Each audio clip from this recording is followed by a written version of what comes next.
A Tampa mother is demanding answers and accountability from a midwife after her son was injured during childbirth. 10 Investigates Emerald Morrow found the midwife could be putting lives at risk, breaking the law too, and abusing taxpayer dollars. A warning too, some of that video, graphic and disturbing. As parents, we're mirrors for our kids. You looking in the mirror? When my son look at me, he see himself. Eyes, look. Nose. Uh-oh. He's doing the best he can, and that's enough.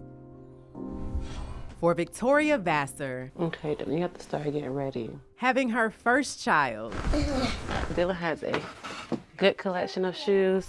Dylan, was a dream which ones you want to wear? come true. You want to pick one? Dylan. But what happened while she was delivering Dylan was a nightmare.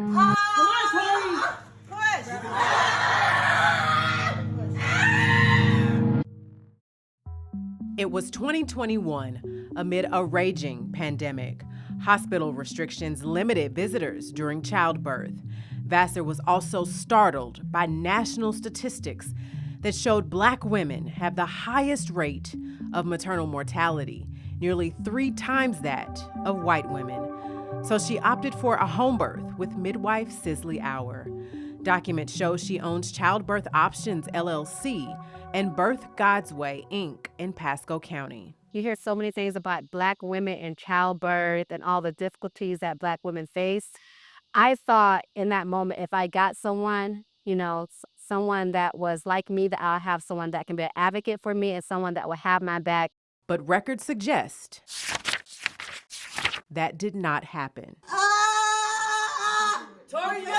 I'm pushing. During Dylan's delivery, his shoulder got stuck behind his mom's pubic bone. So while his head was out, his body did not follow. Shoulder dystocia is a complication that can happen. It's a fairly common one for us to see. Lakita Glass, a certified nurse midwife at Tampa General Hospital, says what's not common is what the video shows next. Instead of using one of several standard medical maneuvers to address shoulder dystocia, video appears to show Hour pulling and twisting Dylan's head. Okay. That is too long. Today, Dylan runs and plays like any normal kid. His life, though, is anything but. During delivery, he suffered a brachial plexus injury. His nerves had been avulsed or ripped from his spine from all the pulling, leaving his right arm permanently limp, and Vassar distraught. In the beginning, she made me feel like it was my fault. Push. So I would say I blame her the most because I feel like, why would she make me feel like that? Come on, Tori. You had did something wrong. I didn't know you were wrong. The first doctor Dylan saw said he would never be able to use his right arm. I cried so bad. I sat in my doctor's office and I cried. But I didn't know what else to do. But motherly instincts kicked in. She found a specialist and flew to Shriners Hospital in Philadelphia, risking her livelihood. Dylan had to have surgery as soon as my maternity leave ended. I didn't have no more time to use at work. I lost my job. And her home. I came out my house to go to my flight, and there was an eviction notice on my door.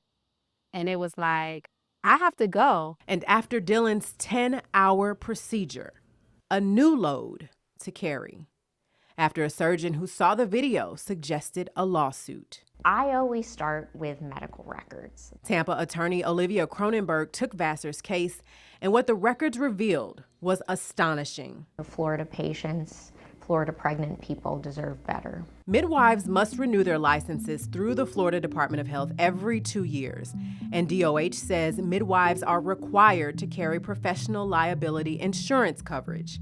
But 10 Investigates combed through Sisley Hour's licensing file and found for years she's claimed an insurance exemption on her renewal application, saying she does not practice in the state of Florida.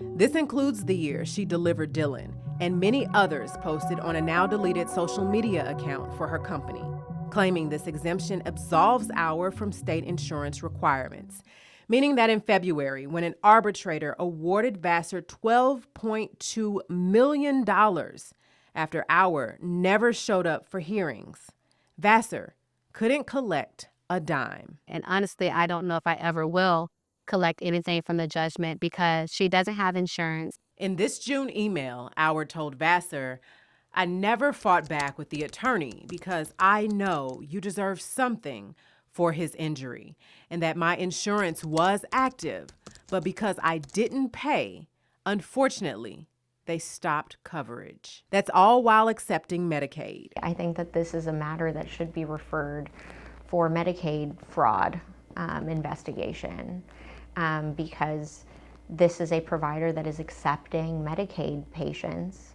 is accepting money from the government. Hi, is this Sisley? We talked to Hour on the phone the day we met with Vassar. She agreed to an interview, but when we tried to visit her home-based business, she said we were stressing her out and that we were going to make her hurt another child. What type of accountability do you want?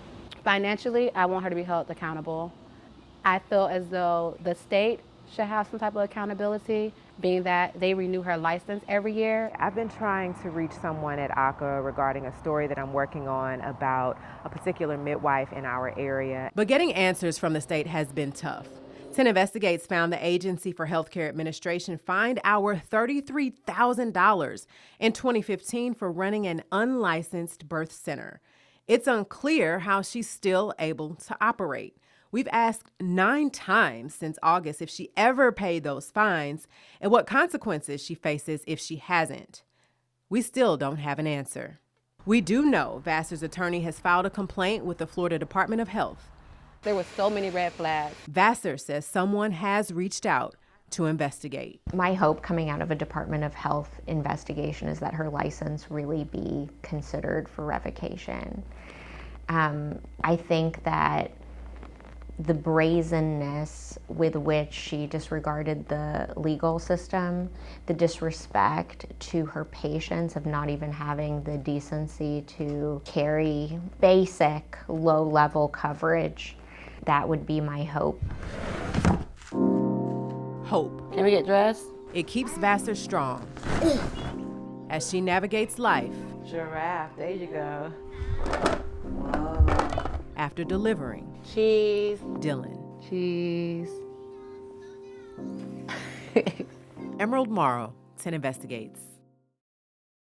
Both Medicaid and the Florida Department of Health say they cannot comment on ongoing or potential investigations. The Agency for Healthcare Administration won't respond. And I know Emerald has reached out again after this story aired. Medical professionals do want to be clear. What you saw in this story is an uncommon experience. Still, if you are considering a midwife, don't only trust social media or online reviews. Make sure you ask about insurance, double check their credentials, and see if anyone's filed lawsuits or complaints against them.